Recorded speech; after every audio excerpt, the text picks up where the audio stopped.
राधे राधे सभी भक्तों और वैष्णव जनों के चरणों में मेरा प्रणाम। भक्तों, क्या आप जानते हैं कि भगवान श्री कृष्ण की गोपियाँ असल में कौन थी? अगर आप ये बात जानना चाहते हैं तो वीडियो को एंड तक ज़रूर देखिए। साधारण आंखों से देखने पर गोपियाँ ज़रूर साधारण सी ग्वारिन प्रतीत होती है। जैसे सूर्य और बाकी नक्षत्रों को दूर से देखने पर हमें उनके विशालता और तेज का ज़रा से भी अनुभव नहीं हो पाता है, ठीक वैसे ही गोपियों का ब्रह्म ज्ञान, उनका त्याग और उनका वैराग्य, उनका संपूर्ण समर्पण, उनका निस्वार्थ प्रेम, ये सब हमें दूर से देखने पर समझ में नहीं आते हैं। भक्तों, गोपी कोई साधारण मानव नहीं थी। सिर्फ लहंगा फरिया पहनने वाले ग्वारियों को ही गोपी नहीं कहा जा सकता है। गोपी किसी भेष का नाम नहीं है, गोपी तो आवेश है। अपना सर्वस्व त्याग करके कृष्ण को ही अपना सर्वस्व मानने वाली गोपियाँ मुक्त थी, क्योंकि मोक्ष की प्राप्ति हुए बिना गोपी जन्म नहीं मिलता। कृष्ण की गोपियाँ अस्पर्शा थी, मतलब गोपियाँ ब्रह्मचारिणी थी। गोपियों की स्थिति बड़े बड़े देवी देवताओं से भी ऊपर की थी। गोपी जन्म देवी देवताओं को भी दुर्लभ है। गोपियाँ त्रिकालदर्शी थी। उनको पहले से ही पता था कि श्री कृष्ण भगवान है और उनका जन्म जादव कुल में हुआ है इस पृथ्वी के जीवों के रक्षा और कल्याण के लिए। इसीलिए गोपियों ने श्रीमद् भागवत महापुराण के 10वें स्कंध के गोपी गीत के 4थे श्लोक में ये कहती है, न खलु गोपिका नंदनो भवान अखिल देहिनाम अंतरात्मदृक् विखन सार्थितो विश्वगुप्त सखौ देयीबान सत्ततांकुले। मतलब हम सब ये जानती है कि आप सिर्फ और सिर्फ यशोदा मैया के ही पुत्र नहीं हो, आप समस्त प्राणियों के अंतरात्मा के साक्षी हो। ब्रह्मा जी की प्रार्थना सुनकर के समस्त विश्व की रक्षा के लिए आप जदुकुल में आविर्भूत हुए हैं। इस प्रकार पूरे विश्व की रक्षा के लिए अवतीर्ण होकर के भी अब हमें इस गहन रात्रि में छोड़ करके चले गए हैं। इसे मानना नहीं तो और क्या कहते हैं। प्रमुखतः गोपियाँ 3 प्रकार की थी। एक है साधन सिद्धा, मतलब ऋषि रूपा। दूसरी है नित्य सिद्धाए और तीसरी है श्रुति रूपा, मतलब वेद की ऋचाएँ। उनमें से जो साधन सिद्धा गोपियाँ थी, उन्होंने अपने पूर्व जन्मों में पता नहीं कितने इंद्रासन, कितने त्रिलोक के राज्यों को ठोकर मार करके आगे बढ़ी है, क्योंकि उनके साधनाओं का उद्देश्य कोई त्रिलोक के सुख को प्राप्त करना नहीं था, बल्कि गोविंद को प्राप्त करना था। ये ऋषि रूपा जो गोपी थी, वो वही ऋषियाँ थी जो दंडकारण्य में भगवान श्री राम से मिले थे। निष्काम भक्ति की पराकाष्ठा है दंडकारण्य के वो ऋषि जो राम जी से मिले थे, और दंडकारण्यों के ऋषियों की भी जो पराकाष्ठा है वो है गोपी भाव। जब दंडकारण्यों के ऋषियों के साथ राम जी मिले तो ये ऋषियों ने कहा कि प्रभु, हम आपके साथ नृत्य करना चाहते हैं, क्योंकि हम सब ऋषियाँ आपको अपना पति मानती है और अपने आप को गोपी मानती है, और इसी भाव से हम आपके साथ नृत्य करना चाहते हैं। तो राम जी ने कह दिया कि नहीं, ये तो मेरा मर्यादित अवतार है, क्योंकि राम जी थे मर्यादा पुरुषोत्तम।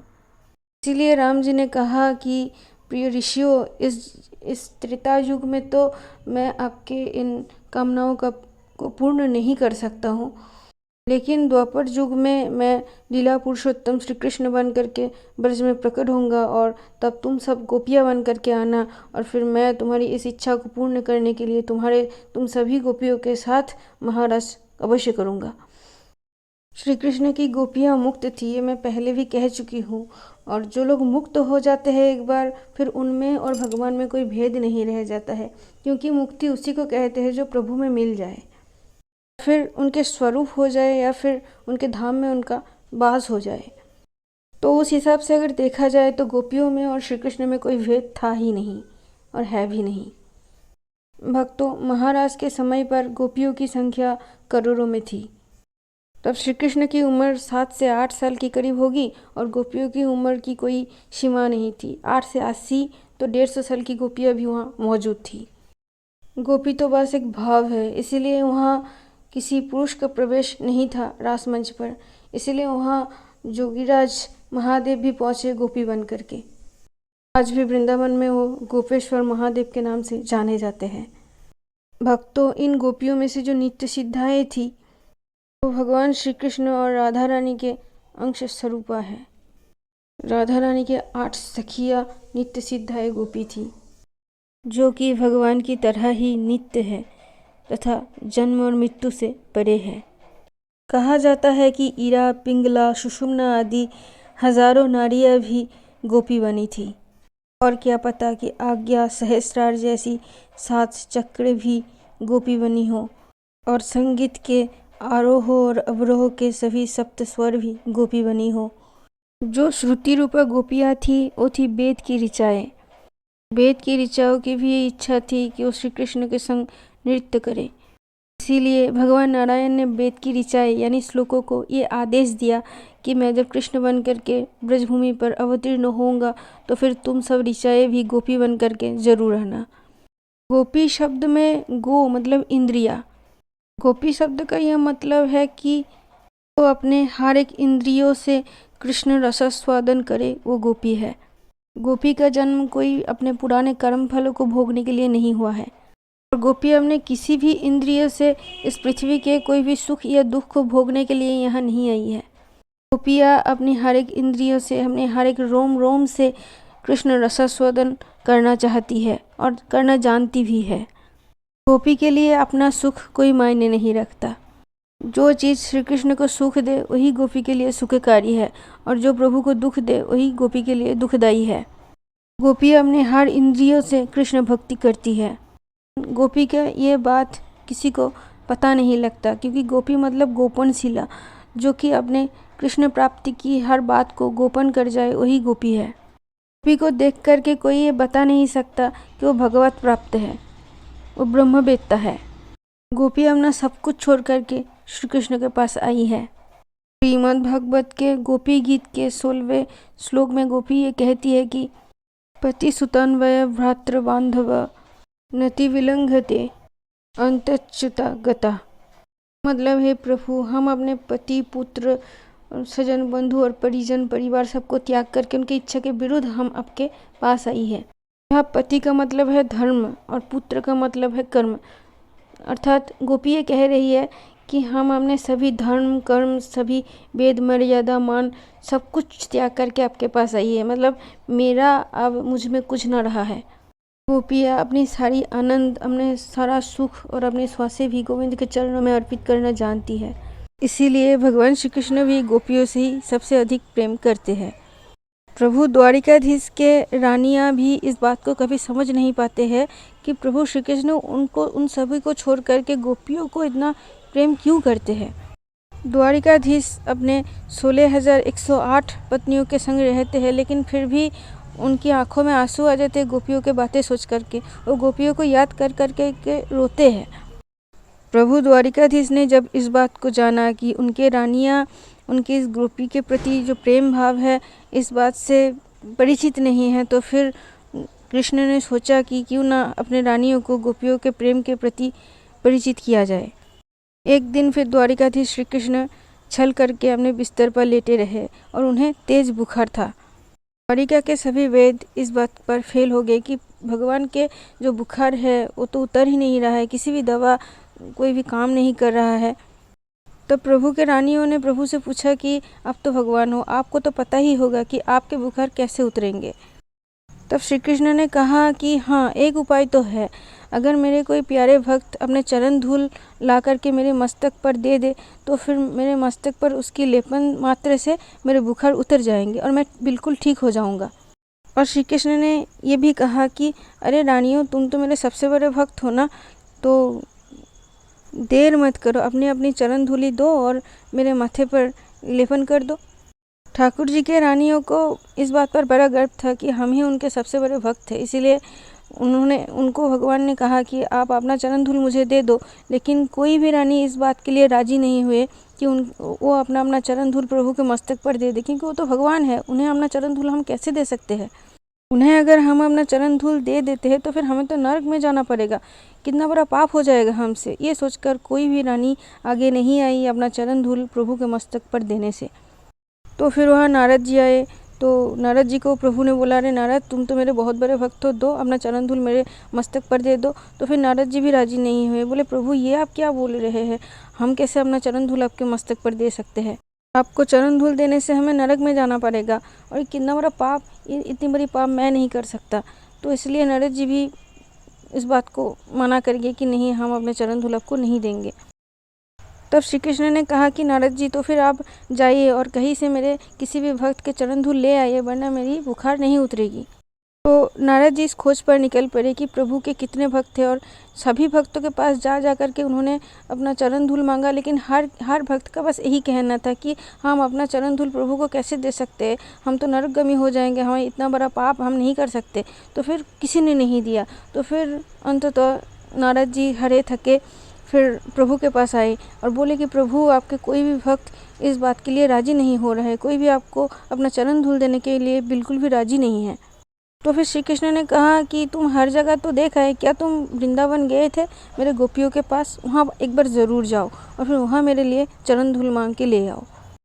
जब नारद जी गोपियों के पास गए तो गोपियों ने सब अच्छा हाल चाल पूछा। तो नारद जी बताए बाकी सब तो ठीक है, लेकिन प्रभु श्री कृष्ण बीमार है, उनका बुखार उतर ही नहीं रहा है।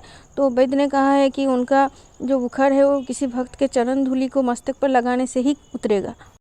तो गोपियाँ बोली, तो नारद जी इसमें कौन सी बड़ी बात है, आप अपना ही चरण धूल प्रभु को दे दीजिए। फिर वहाँ द्वारिका में उनके रानियाँ कितनी बड़ी भक्त है, उनके द्वारिका में कोई भक्तों की कमी है उनकी जो चरण धूल लेने आप यहाँ आ गए? तो चरण धूल दे देना चाहिए था। तो नारद जी बोले, नहीं, इतना बड़ा पाप कोई करने को राजी है ही नहीं, तो इसलिए भगवान ने हमें आपके पास भेजा है आपके चरण धूल लाने के लिए। और नारद जी ने कहा कि लेकिन हमें पता है कि आप भी अपना चरण धूल प्रभु को नहीं देंगे, क्योंकि आपको भी तो फिर नरक में ही जाना पड़ेगा, आपसे कितना बड़ा पाप हो जाएगा, आप भी नहीं देंगे। इसीलिए मैं बहुत ज़्यादा चिंतित हूँ कि प्रभु की बीमारी तो फिर ठीक अभी होएगा ही नहीं।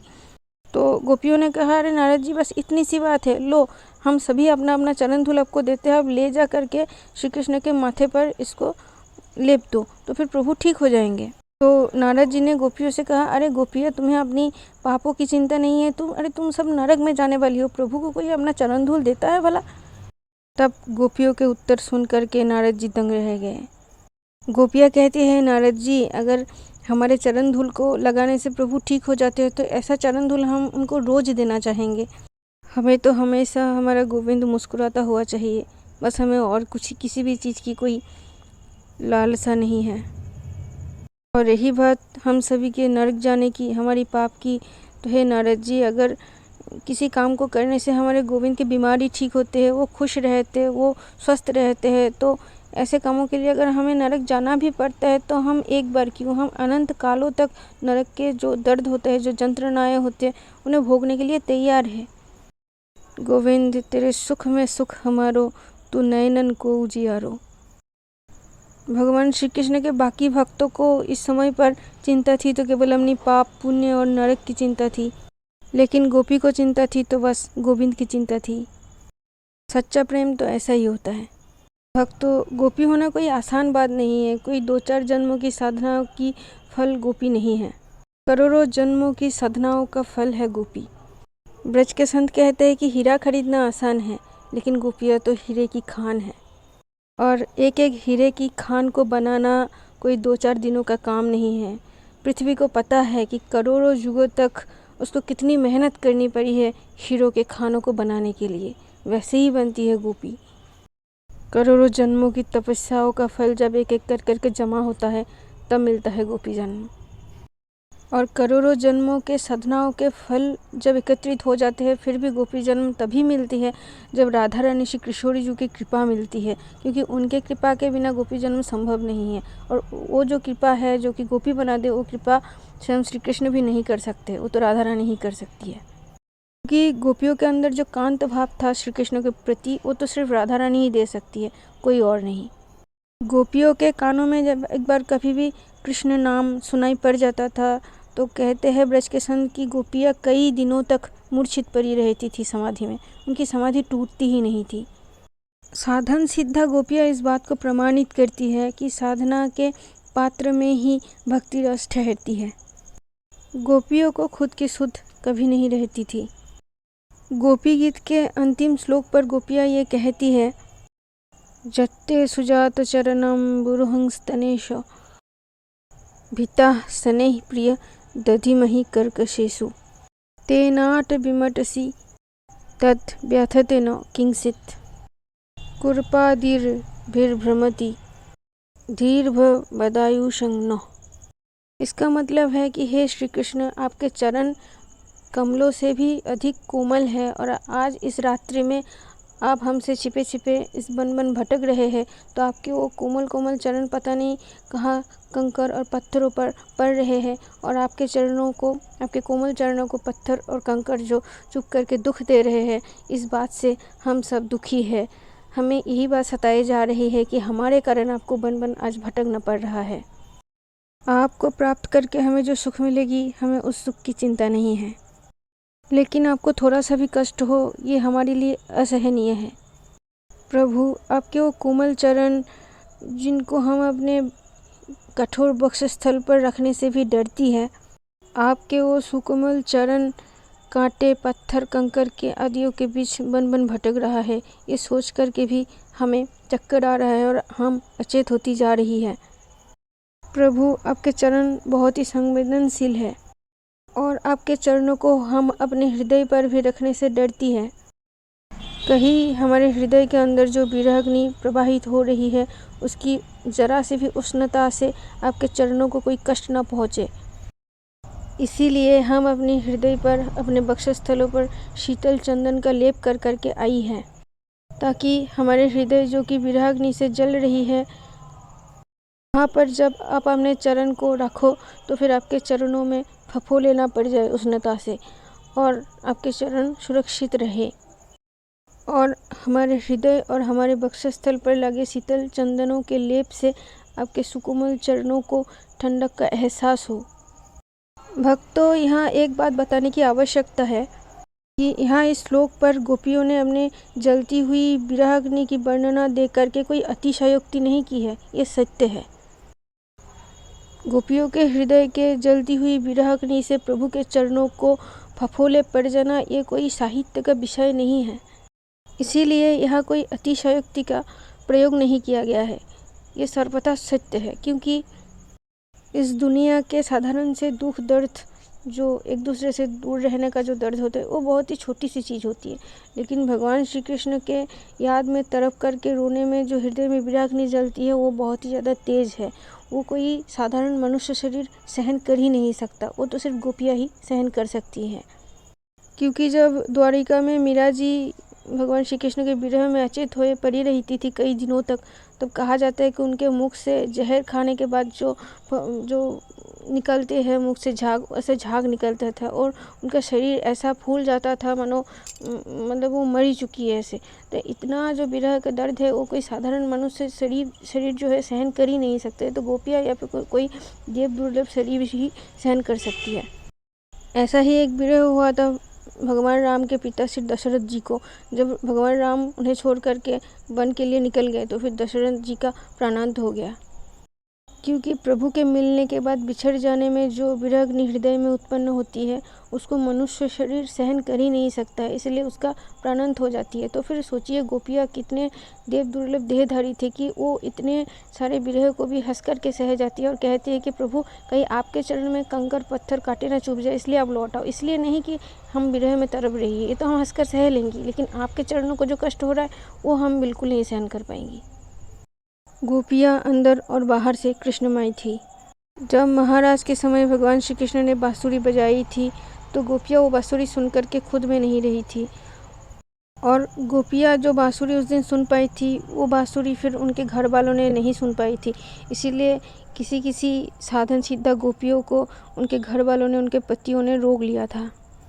जिन साधन सिद्धा गोपियों की साधन पूरी हो चुकी थी उनको तो किसी ने नहीं रोक पाई थी, लेकिन जिन साधन सिद्धाओं के कुछ साधन अभी भी बाकी रह गए थे उन लोगों को फिर उनके पतियों ने, उनके घर वालों ने रोक लिया था। इसीलिए जिन गोपियों को उनके घर वालों ने रोक लिया था उन्होंने उसी क्षण अपने देह का परित्याग करके आत्म रूप से गोविंद से मिलने के लिए रास मंच की ओर चली गई थी। और अपने देह को त्याग करना कोई छोटी बात नहीं है, और ऐसा करना उनके लिए बहुत ही आसान था, क्योंकि उन्होंने तो करोड़ों जन्मों तक साधना करके यही सब सीखा था। और महाराज के समय भगवान श्री कृष्ण ने जो बांसुरी बजाई थी वो फिर शांत, दास्य, वात्सल्य आदि किसी भी रस के जो अधिकारी थे उन किसी को सुनाई नहीं दी थी। तो गोपी के परिवारजनों की तो कोई बात ही नहीं आती है यहाँ। तो ये बांसुरी सिर्फ उन्हीं लोगों को, उन्हीं गोपियों को सुनाई पड़ी थी जो कि कांत भाव की उपासना करते थे गोविंद के प्रति। और भक्तों, शायद आपको ये बात पता है कि भगवान श्री कृष्ण ने वृंदावन में जब तक रहे थे, गौओं को चराने जाते थे, आते थे, लेकिन उन्होंने कभी भी जूती या पन्हैया पहनना स्वीकार नहीं किया, क्योंकि वृंदावन के रास्तों पर कंकर पत्थर काटे तो बहुत थे, लेकिन हाँ, वहाँ पर श्री कृष्ण के जाने से पहले ही गोपियाँ अपना दिल, अपना नज़र सब बिछा के रखती थी, ताकि गोविंद उनके दिलों पर चले, उनके नज़रों पर चले, उनके आँखों पर चले। तो ऐसे आँखों पर चलने वाले, ऐसे दिल पर चलने वाले कैसे जूती पहन सकते थे हमारे ठाकुर। तो भक्तों, आज के लिए बस इतना ही। राधे राधे। और उन गोपियों के चरणों में हम सभी का प्रणाम है। हो सके अगर वीडियो अच्छा लगे तो चैनल को सब्सक्राइब कीजिएगा, और इस वीडियो को अगर थोड़ा सा भी आपको अच्छा लगा हो तो अपने परिवारजन और अपनी 6-7 फ्रेंडों के साथ ज़रूर शेयर कीजिएगा। राधे राधे। और बस अब सभी भक्तों से इतना ही प्रार्थना है कि नाम जप जरूर कीजिए, चाहे जितना भी मान पाए। अगर गुरुदेव के ने आपको कोई मंत्र दिया है तो उस मंत्र का जप कीजिए, या फिर हरि नाम जप जरूर कीजिए। राधे राधे।